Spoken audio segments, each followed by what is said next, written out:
اسرائیلی company دنیا کے 30 ممالک کے الیکشن میں مداخلت کرتے پکڑی گئی۔ اسرائیل دنیا بھر کے ممالک کے معاملات میں دخل اندازی کرنے کا ہمیشہ سے منتخب چلا آ رہا ہے، لیکن اب ایک تحقیقاتی صحافیوں کے گروپ نے اسرائیل کی دنیا کے 30 ممالک کے انتخابات میں مداخلت کو پکڑ لیا ہے۔ تفصیلات کے مطابق تحقیقاتی صحافیوں کے گروپ نے انکشاف کیا ہے کہ ایک اسرائیلی کمپنی نے دنیا کے مختلف ملکوں میں 30 الیکشن میں مداخلت کی اور اس مقصد کے لیے کمپنی نے ہیکنگ، سبوتاژ اور غلط معلومات پھیلانے کا سہارا لیا۔ برطانوی میڈیا کی رپورٹ میں بتایا گیا کہ صحافیوں نے خفیہ کارروائی کرتے ہوئے خود کو ممکنہ کلائنٹ بنا کر پیش کیا، اور یہ کہ صحافیوں کے گروپ نے اسرائیلی کمپنی کو ٹیم ہورکا کے خلاف معلومات جمع کی۔ کمپنی کے سربراہ کا نام طال حنان ہے، جو اسرائیلی اسپیشل فورسز کے سابق فوجی ہیں۔ ان کا دعویٰ ہے کہ ان کے پاس پیغامات بھیجنے والی معروف ایپ ٹیلی گرام کے اکاؤنٹس ہیک کرنے کی ٹیکنالوجی کے ساتھ سوشل میڈیا پر ہزاروں جعلی پروفائلز ہیں، جن کی مدد سے وہ جعلی خبریں پلانٹ کرتے ہیں اور غلط معلومات پھیلاتے ہیں۔ یہ تحقیقات 30 مختلف میڈیا اداروں سے تعلق رکھنے والے صحافیوں نے مکمل کی ہیں، اور اس میں صحافیوں کا تعلق برطانوی اخبار گارجین،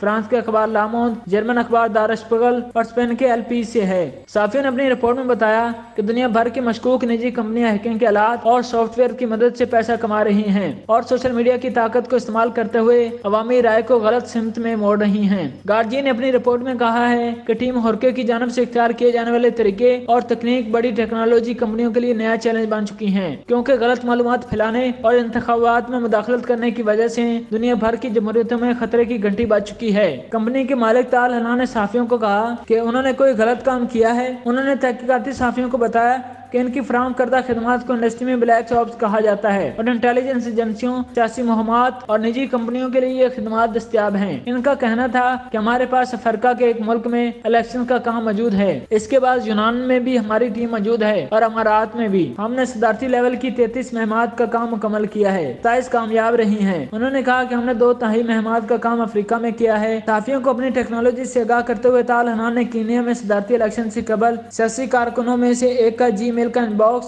اور ٹیلی گرام کا ایک اکاؤنٹ ہیک کرتے ہوئے دکھایا۔ انہوں نے یہ بھی بتایا کہ فرانس میں ان کی ٹیم نے BFM نیوز چینل پر ایک خبر پلانٹ کی، جس میں بتایا گیا تھا کہ روس کے خلاف پابندیاں عائد کرنے کے نتیجے میں موناکو میں بڑی کشتیوں کی انڈسٹری پر کیا منفی اثرات مرتب ہوں گے۔